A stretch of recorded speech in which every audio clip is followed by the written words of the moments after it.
home and into the embrace of this warm and loving congregation.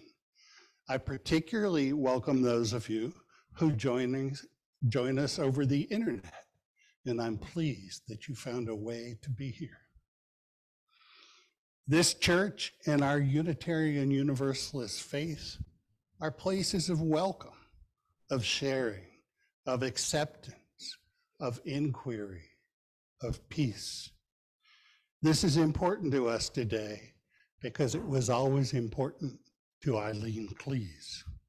Eileen was an active member and a leader in our congregation, and she deeply appreciated our openness to different ideas, to a variety of beliefs, and a diverse blend of people. Instead of teaching dogma or creed, we use, as we call ourselves, encourage each congregant to embark on an ongoing search for truth and meaning, to try to find their own personal way to understand life. We bring a variety of beliefs and opinions into this mix, but we agree to hold one another in mutual respect and to live within a set of liberal human principles and values. I now light the flaming chalice, the ritual symbol of our UU faith, in honor and in memory of Eileen's faith in us. We light this chalice in honor of life's sacred dance of living and dying. May its flame remind us of those who have passed to us fragments of holiness. May it remind us that we too are participants in the dance.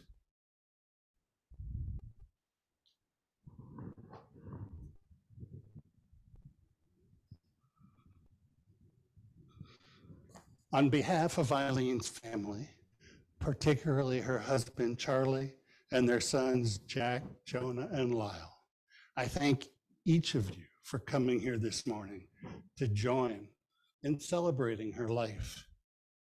And that is what we are here to do. We will celebrate the rich and beautiful life of our good friend, Eileen Klees.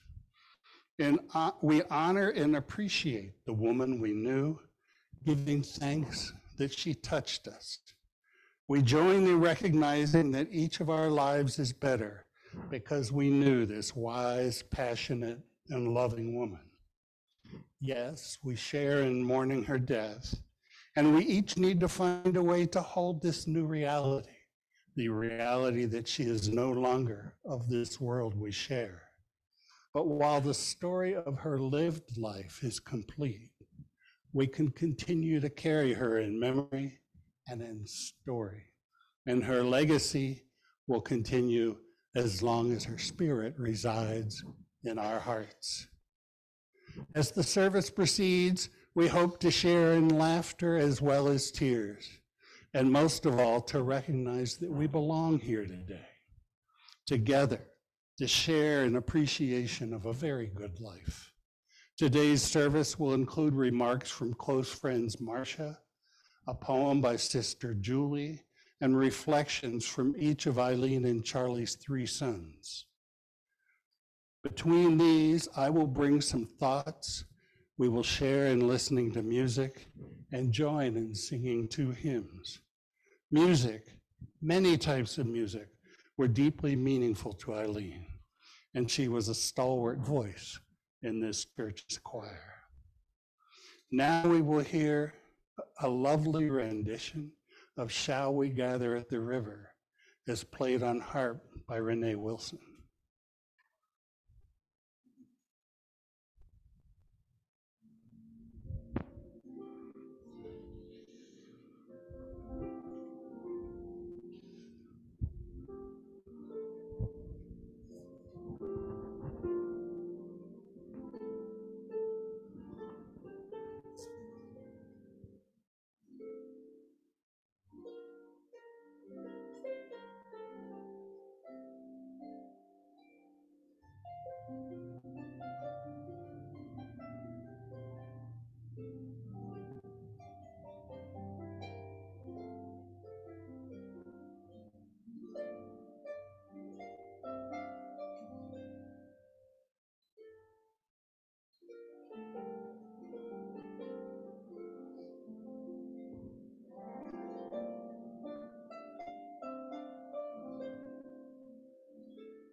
I ask you now to enter a state of prayer or contemplation.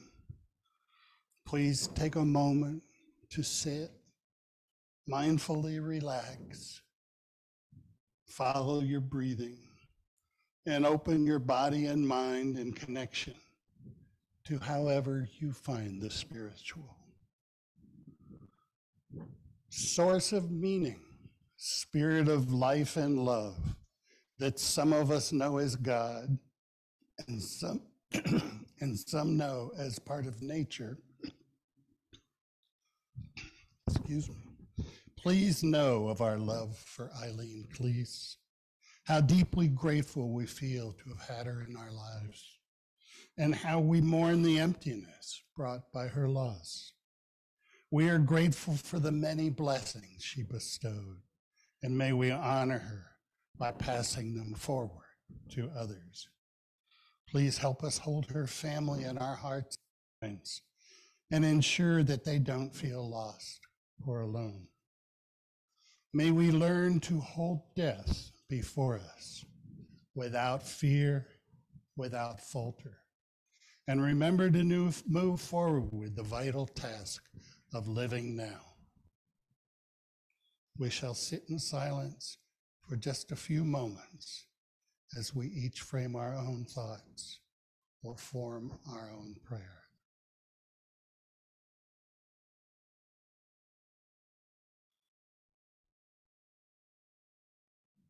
Amen. Will those who are willing and able please rise and sing, "Come Thou Fount of Every Blessing," which is hymn number 126 in the gray hymnal.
I now invite the Reverend Marcia Curtis, a very close friend of Eileen's, to speak next.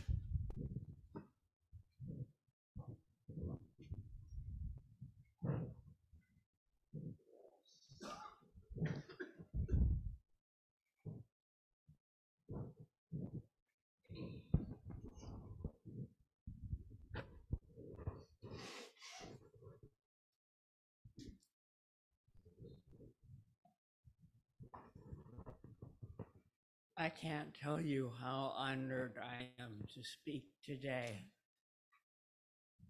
Eileen and I met in 2007, and she soon thereafter asked me if we could be friends. That's a serious question with a minister, because the lead minister in the congregation isn't supposed to have friends in the congregation. But hey, I'm just along for the ride.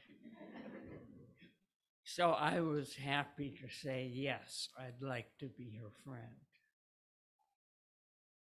We did so many things together over the years. She was constantly dragging me to exhibitions and plays that I enjoyed. We went to Tulsa, Oklahoma together for the UU Christian Conference and got stuck in the snow in early June. On that trip, she had done her research, as of course Eileen had done her research. And she took me down to the first, and I think only,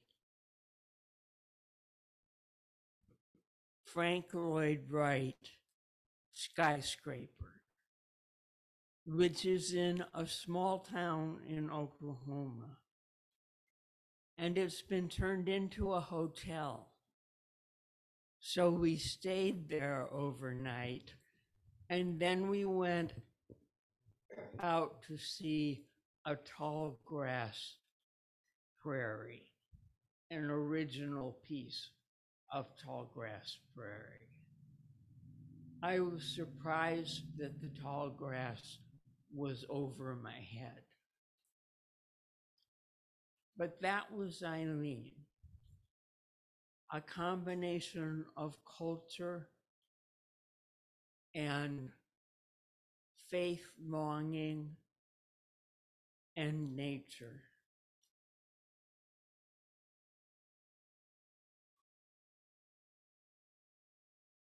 We were bound together by our faith quest. Both of us adventuresome.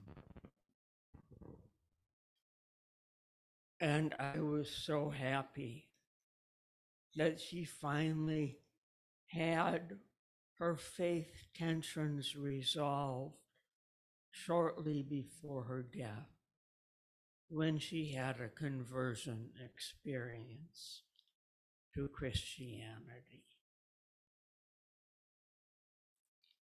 This reading is from John Muir.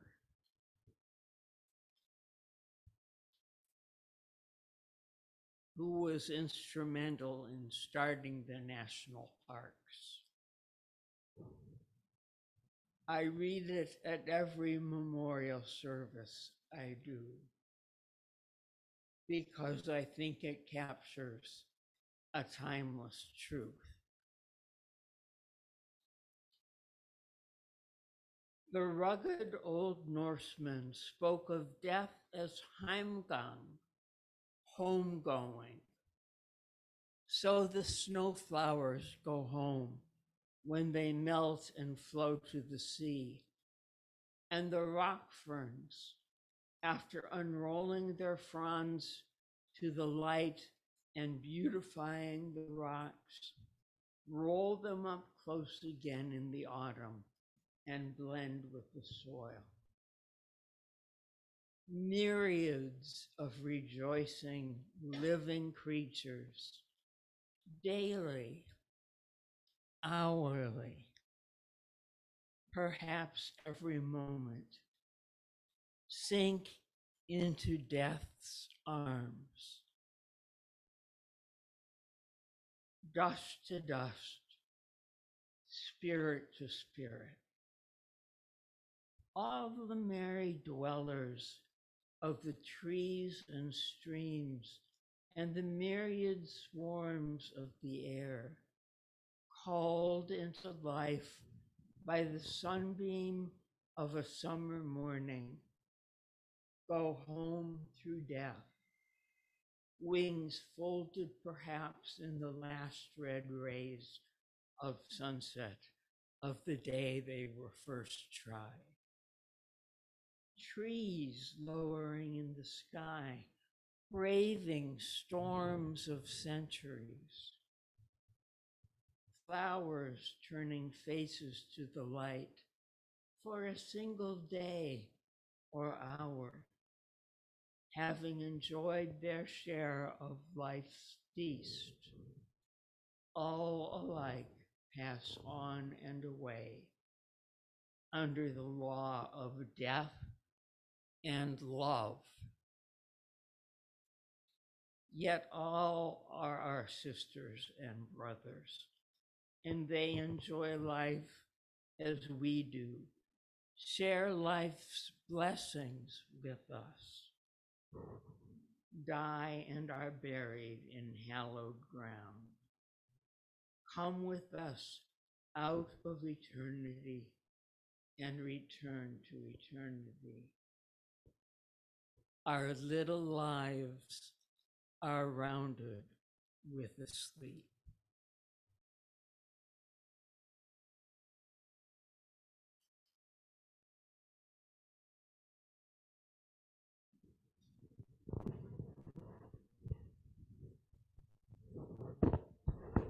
I now invite Julie McCauley, Eileen's sister.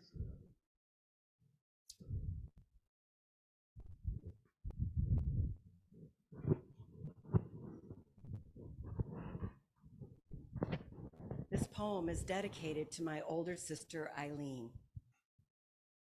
Hardworking, practical, fearless, and smart. Well acquainted with literature, music, and art. Eileen was amazing. And if you have met her, it's likely you'd say you will not soon forget her. I remember her childhood, and things that she did made the grown-ups all say she was one unusual kid.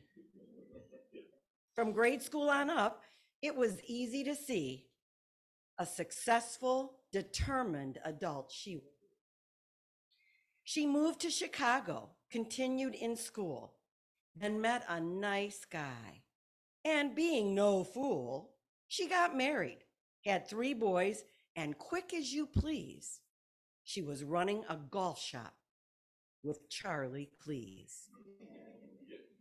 But our lives are much more than the sum of their parts. In addition to these things, she captured our hearts by fearlessly fighting for causes deemed just and informing us all of the facts as she must. She championed clean water. She taught kids to read. She housed foreign students. She stepped up to lead. She wasn't afraid of a failure. In fact, she knew it was likely if she were to act. When it came to high fashion, Eileen didn't care. Her only real splurge was her Fiesta wear. She'd rather support a good cause or campaign and frequently sent in a sum in my name. She worked every day and she loved what she did, whether year-end accounting or helping a kid. She could never enjoy a long beachside vacation unless it had good tours and cheap transportation. Eileen was a life-changing force at her best. So when diagnosed with cancer, as you may have guessed, she maintained her poise and her enthusiasm. Keep calm and keep living was her aphorism. But some things cannot be ignored or put off. Not even Eileen could strong will her poor health. Were she here, she'd say, cancer is cruel to its victims. Get your annual checkup and don't ignore symptoms. And so we are gathered to say our goodbyes with sympathy verses and tears in our eyes. As you think of Eileen, think of good resolutions. Do well, keep your head up, and find new solutions.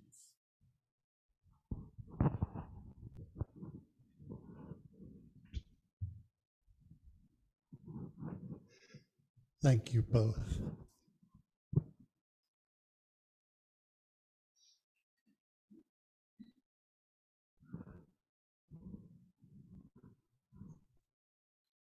I will begin with a short poem by Rashani Rhea.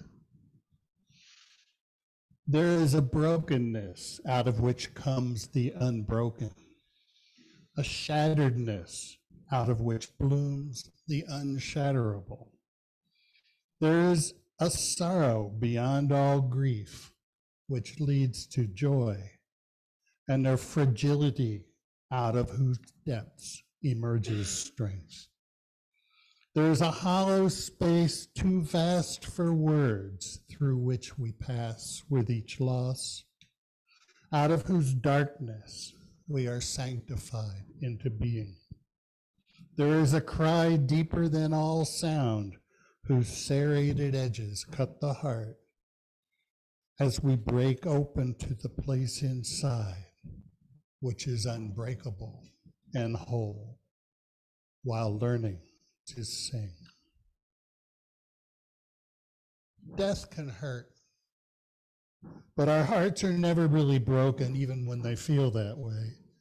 Our sorrow tells us that we are alive, that we are feeling, and that we have loved deeply enough so that our hearts might feel broken. And so we mourn, and then we remember, and then we sing. In the end, we realize that we are grateful. The fact that we lost a wife, a mother, a friend, means that we had a wife, a mother, and a friend to lose. We gained so much through these relationships. We are better. We are enriched, and we are transformed by the gifts they brought into our lives. In so many ways, Eileen lives on in the hearts and souls of the myriad of persons she touched. When any one of us passes on, it's a reminder to consider our own mortality, to think about our own lifetime and the inevitability that we also will end. Mary Oliver asks, tell me, what else should I have done? Doesn't everything die at last and too soon?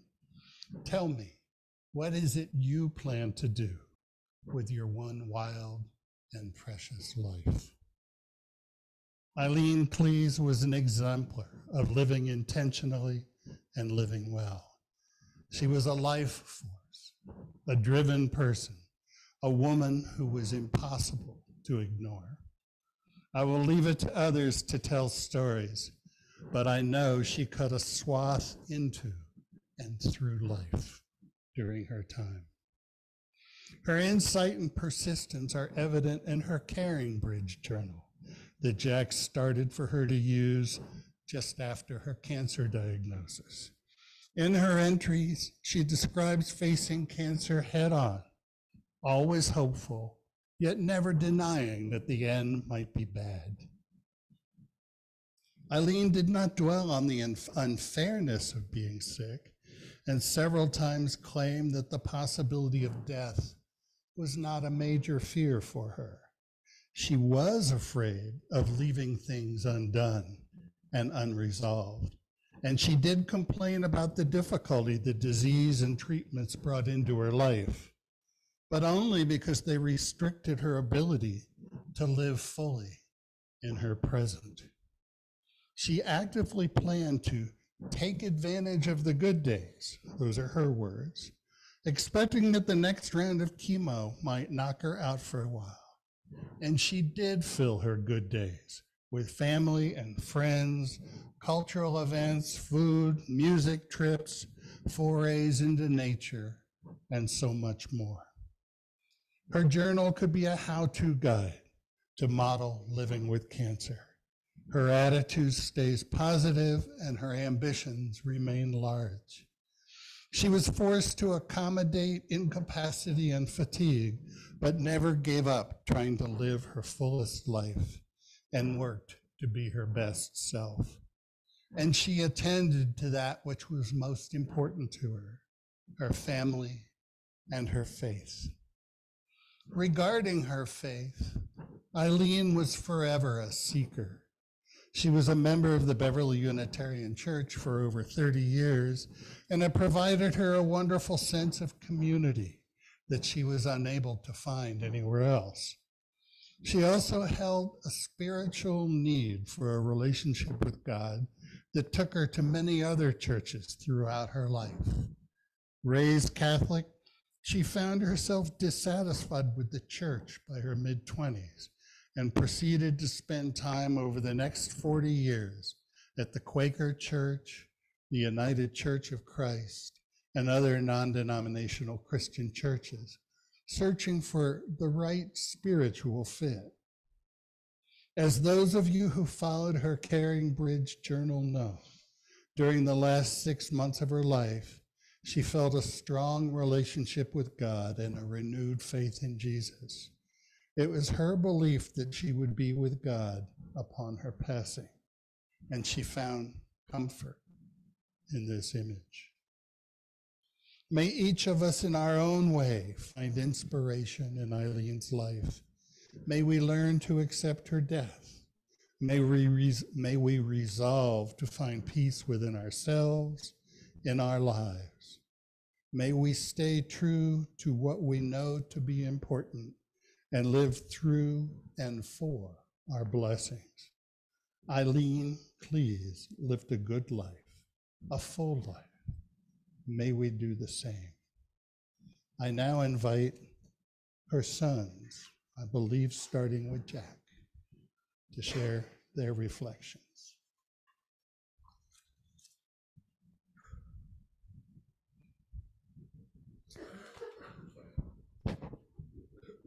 Thank you all for being here. I'm the oldest of the three boys. As anyone who spent time with my mom knew, she was incredibly talented, smart, hardworking.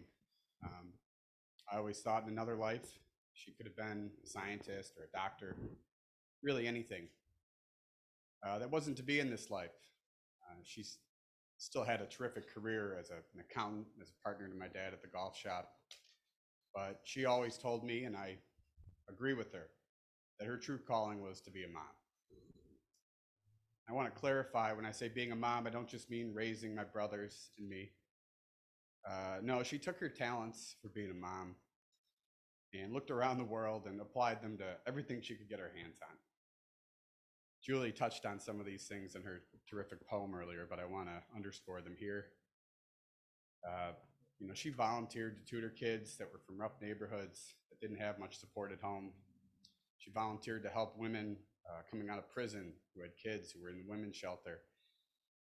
She did this her whole life, pro bono, support of people who needed help, from before we were born and up to within a few months of her passing. When we were getting ready to go to college, she decided it was important for her to master everything there was to know about college admissions and scholarships and financial aid. And so she spent months, staying up till midnight doing the research, learning how it was done. It's obviously very helpful for my brothers and me, but she didn't stop there. She probably helped a dozen of our friends get into the colleges they wanted, staying up late with them, filling out forms. She could be a mom to our friends as well. You might think once we graduated college, she would slow down, but no, she was just getting started. She began hosting international high school students from Morgan Park Academy. She'd make sure they were fed, on school on time. She'd take them on trips around the country to visit colleges. She'd support them in their athletics. In short, she was their surrogate mom. And this is really only scratching the surface. She was constantly signing up, sometimes signing us up, for causes that she thought was important. Now, this work obviously directly benefited the people she was helping, but it also had a profound impact on my brothers and me. I remember a time in high school, she was tutoring a kid who was probably 10, living with his grandparents, struggling in school, and he ended up stealing one of her credit cards and going to the gas station, spending like $100 on candy. I remember I was kind of a cynical high school kid, teenager, and I rolled my eyes and said something like, "What'd you expect, Mom?" She didn't get mad at me or defensive, more disappointed. You know, she said, "Jack, this is a sign that this kid needs help. This isn't something saying I shouldn't be doing this. Quite the opposite." She didn't give up on people. She, of course, didn't press charges. She kept tutoring that kid because she believed he could do better than his petty crime. I've never forgotten that lesson. I think it's important for us not to give up on each other. Now, these mom super genes also meant that she had no shortage of patience, especially with my brothers and I growing up. As a mom, she walked a fine line as a disciplinarian while also wanting us to be able to make mistakes and learn for ourselves. This may or may not have resulted in a few police station pickups and extended groundings afterwards, but that was how she parented, and that was really our fault, not hers. Once in a while, she did take things too far. Once the principal at Clissold Elementary had to call home and inform my mom it was not okay for me to be walking home from school alone. It's because I was 5 and I was in a half-day kindergarten program.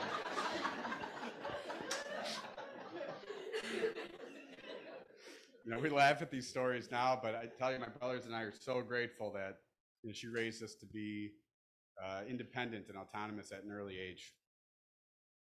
And my mom lived a life focused on service towards others. And if there's one way to honor her memory going forward, I'd encourage everyone here to emulate that service. Look for opportunities to use your talents, your God-given talents, to make the world a better place, because she sure as heck did. Thank you.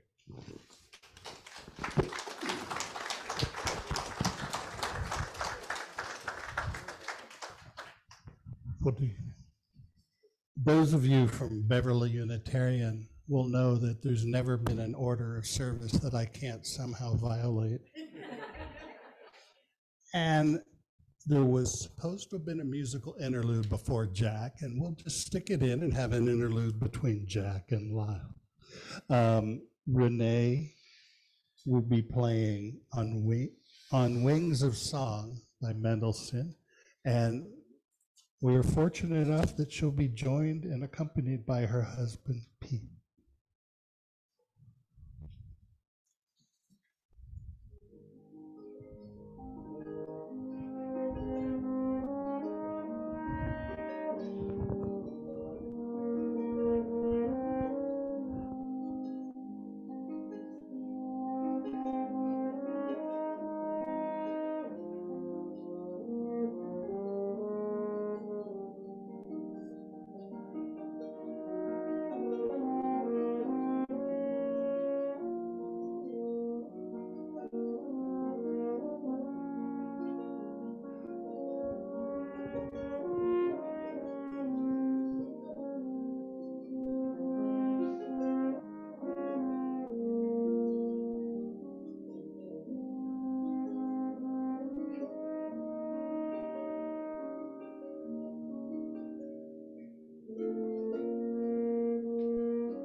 Great song. That harp is beautiful. Thank you all for coming today. I'm Eileen's youngest son, Lyle. My mother would have been so happy to see so many people in attendance. I like to think she is watching down on us now, thinking of ways she could send thank you cards to you all for attending her memorial. As highlighted by Jack, my mother was a woman full of talents and pursuits. Jack, Jonah, and I were incredibly fortunate to have her as a mother. She had many qualities that I recognized my brothers in me. Her compassion, her loyalty, her commitment to getting a job done. We got some of the negative ones too, which I won't go into detail on. We will gladly take those in return for having some of the good. There are two traits my brothers and I wish we had inherited: her unwavering determination and strong work ethic. My mom was the hardest working, most determined person I have ever met. She left home in Cleveland, 17 years old, bent on making it in her dream city of Chicago. She worked countless odd jobs to pay for a degree at UIC. She struggled in her 20s, trying to figure out who she was and what she wanted out of life, something we all can relate to. It wasn't until she started helping my dad at Klees golf shop that she discovered her aptitude for accounting. When my brothers and I were old enough, she had a career resurgence, began her own business bookkeeping for several small businesses, and she never stopped working. When I say she never stopped working, I mean the woman did not stop until her eyes could not stay open. During my childhood, I often found her late at night, asleep at her desk, with her hands still on the keyboard. She regularly worked till 10 p.m. or midnight, whether it be weekdays, weekends, or even holidays. The only time she took a break was to cook dinner for her family or to talk to those she cared about. I'm sure there are many people here who had the experience of trying to sneak out of our house at midnight or later, tiptoeing down the stairs, only to find my mom still working in her office, eager to chit-chat about your life. When my mom wasn't working, she made sure to fill every bit of free time volunteering. We've honestly lost track of all the societies and organizations she volunteered for or participated in. She always made time to contribute to the causes she cared about. The woman was a machine. I don't know how she did it. There was a lot of coffee involved, but no amount of drugs can give you the relentless work ethic she possessed. When I think about how humans accomplish some of our greatest achievements, I think it was off the back of people like my mom. Those who never stopped, never quit when things got difficult, never sulked and complained about how things didn't go their way. That's who my mom was. She never complained. Not during her childhood. My parents couldn't take a vacation during summer or holidays because those were the busiest days at the golf shop. Not when the recession hit and she had to take out a second mortgage to keep the golf shop open. Not when she had to work every weekend into her 50s and 60s to make sure her and my dad could retire. And lastly, she did not complain when she was diagnosed with cancer. You know what she was most concerned about when she was dying? Leaving behind or creating work for others. She felt bad that she would have to resign from all of her positions. It wasn't until she could no longer walk that she allowed me to take her to chemotherapy because she didn't want me to take a day off work. She attended an HOA meeting a week before her death to make sure she could train her replacement as the HOA's treasurer. Her last days were filled with completing all remaining jobs and projects because she didn't want her death to create a burden for others. She worked and contributed to the community until the very end. Well, Mom, you can rest now. Your impact both in the world and those you interacted with will never be forgotten. Thank you.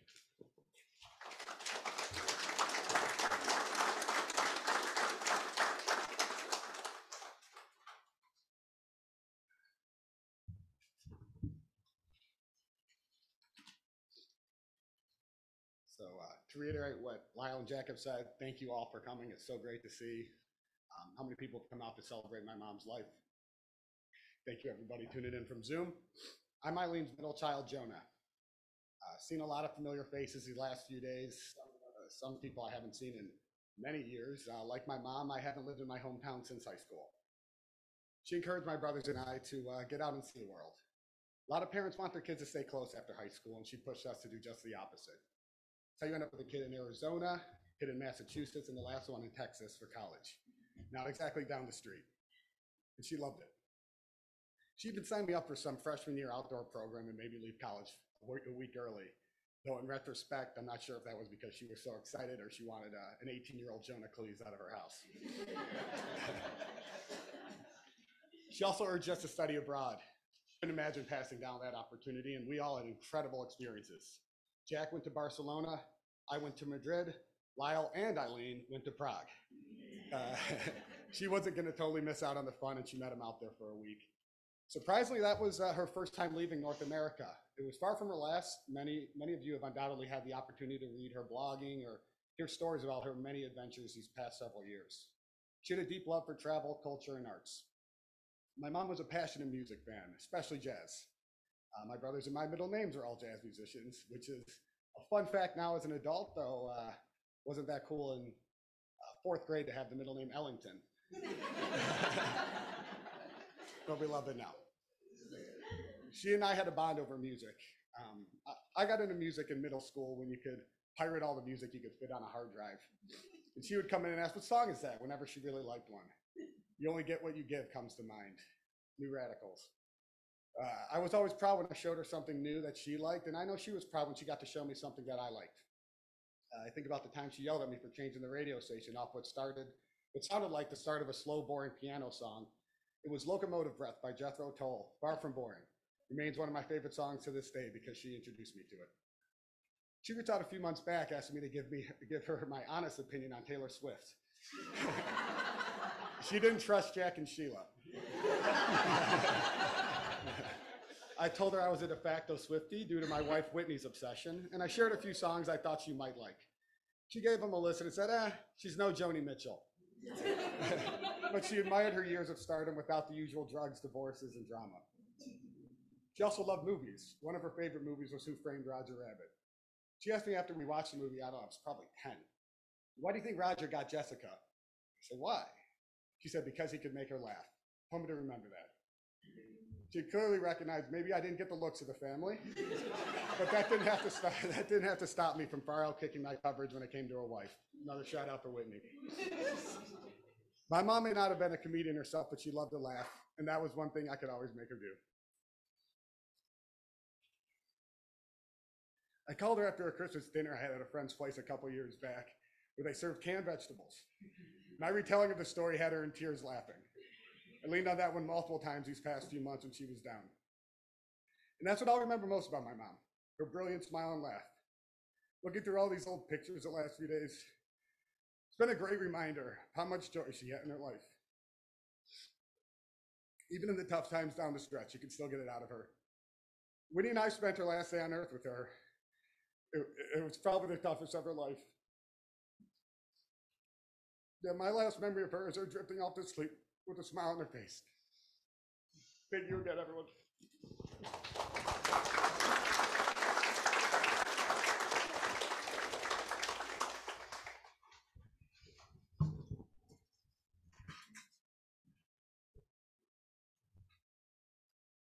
Well done, men. Now please rise if you're willing and able to join in singing hymn number 101, Abide with Me.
Please be seated.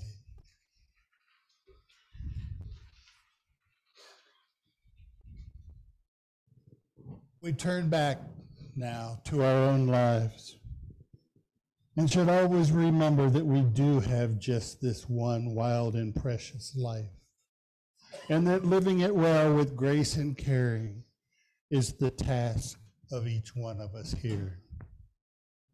And as you've heard, Eileen did this well. These words are from Maya Angelou. And when great souls die, after a period, peace blooms, slowly and always irregularly. Spaces fill with a kind of soothing electric vibration. Our senses restored, never to be the same, whisper to us, they existed. They existed. We can be and be better, for they existed.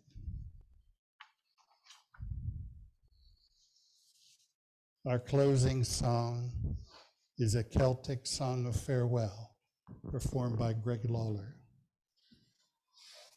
For those who don't know, the words of this are a traditional Catholic prayer sung at the end of memorial services and funerals.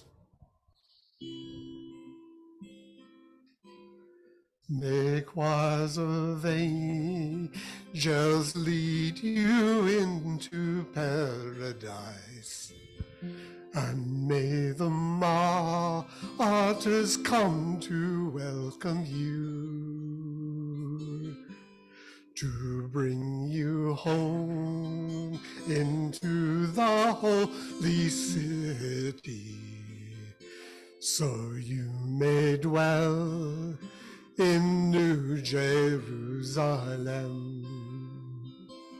May holy angels be there at your welcoming, with all the saints who go before you there, that you may know the peace and joy of paradise, that you may enter into everlasting rest.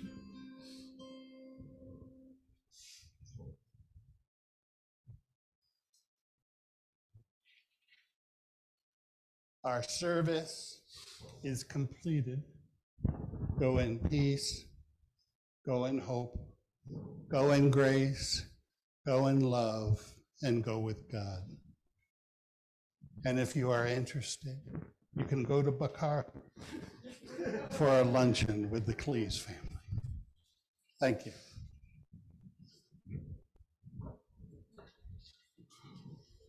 Thank you guys so much. You were incredible. Incredible.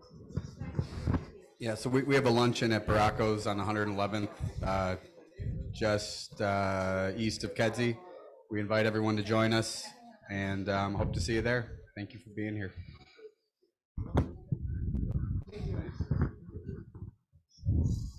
You did well. Turn off the sound.